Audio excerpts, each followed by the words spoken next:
कानपुर के बहुत सारे भक्त हैं जो पिंडी को लगातार घिसते रहते हैं और इसका परिणाम ये होता है कि बाबा आनंदेश्वर की जो पिंडी है वो दिन पर दिन कम होती जा रही है। तो यदि इसी तरीके से कार्य चलता रहा, लोग घिसते रहे, तो क्या लगता है कि पिंडी कितने दिन तक रह सकती है? शिवलिंग घट रहा है और इस शिवलिंग के घटने का जो कारण है वो आम जनमानस यानी भक्तगण ही है, जिन्होंने खुद ही ऐसा किया है कि आज बाबा ऐसे हो जा रही है। यानी बाबा आनंदेश्वर कानपुर के भक्तों से रुष्ट होते जा रहे हैं। क्या लगता है कानपुर के भक्तों से बाबा रुष्ट हैं, तभी 3 mm बाबा घटते जा रहे हैं? नहीं, बाबा तो मान लीजिए बहुत दयालु और रुष्ट नहीं है, लेकिन हाँ जो भक्तों के कृत्य हैं ये उसका परिणाम है। भक्त आकर के जो 4-4, 5-5 अंगूठियां पहनकर बाबा को रगड़ते हैं, कोई अपनी दुकान की चाबी रख देता है, कोई रिवॉल्वर छुआ देता है।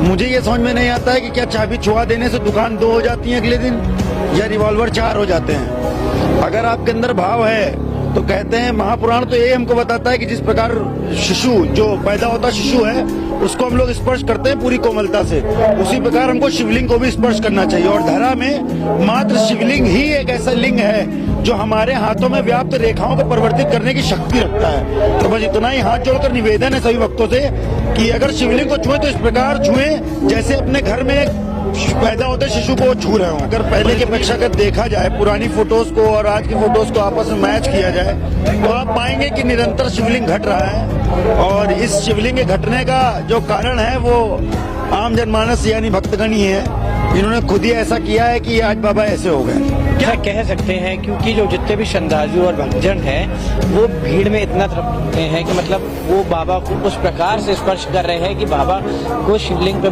जो स्पर्श करने का मतलब उनका जो वे है, जो तरीका है वो घिसने का है। तो हमारा बस यही विनती है सभी श्रद्धालु से कि उसे घिसे ना, इसे स्पर्श करें और अपने मन से, अपनी श्रद्धा से बिल्कुल बाबा से जो भी अपनी मनोकामना है उसे पूर्ण करने की विनती करें, ना कि किसी मोह से आए।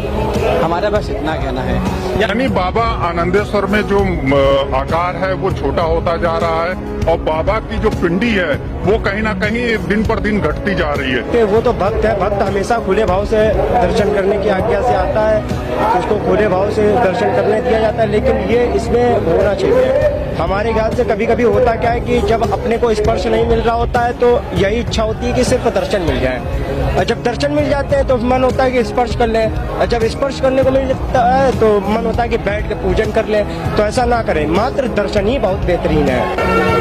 आपके कहने के अनुसार पिंडी को घिसे नहीं। कानपुर के बहुत सारे भक्त हैं जो पिंडी को लगातार घिसते रहते हैं और इसका परिणाम ये होता है कि बाबा आनंदेश्वर की जो पिंडी है वो दिन पर दिन कम होती जा रही है। तो यदि इसी तरीके से कार्य चलता रहा, लोग घिसते रहे, तो क्या लगता है कि पिंडी कितने दिन तक रह सकती है? देखिए, पिंडी कितने दिन तक रह सकती है ये बात तो नहीं कह सकते, तो स्वयंभू है, इनको कोई क्या कर सकता है। लेकिन हाँ इतना जरूर कह सकते हैं कि अगर निरंतर ये प्रतिक्रिया चलती रही तो वह दिन दूर नहीं होगा जब ये आनंद शायद प्राप्त नहीं कर पाएंगे हम लोग, जो आनंद प्राप्त कर पा रहे हैं। स्पर्श कर देने की शक्ति ही खो देंगे, क्योंकि हम लोग ऐसा बो रहे हैं जिसको काटने में हमें आगे समस्याएं हो सकती हैं। तो ध्यान में रखें कि जो हम बो रहे हैं आगे काटने में क्या हम आनंद को प्राप्त कर पाएंगे। क्या पिंडी कम होने का मुख्य कारण अगर कहीं ना कहीं केमिकल और मिलावटी दूध को चढ़ाना, केमिकल को चढ़ाना भी माना जा रहा है? ऐसा कुछ नहीं है, जो कि बढ़ती हुई भीड़ है जिसे कि हम लोग समझाते हैं कि मतलब आप सिर्फ बाबा को स्पर्श करिए।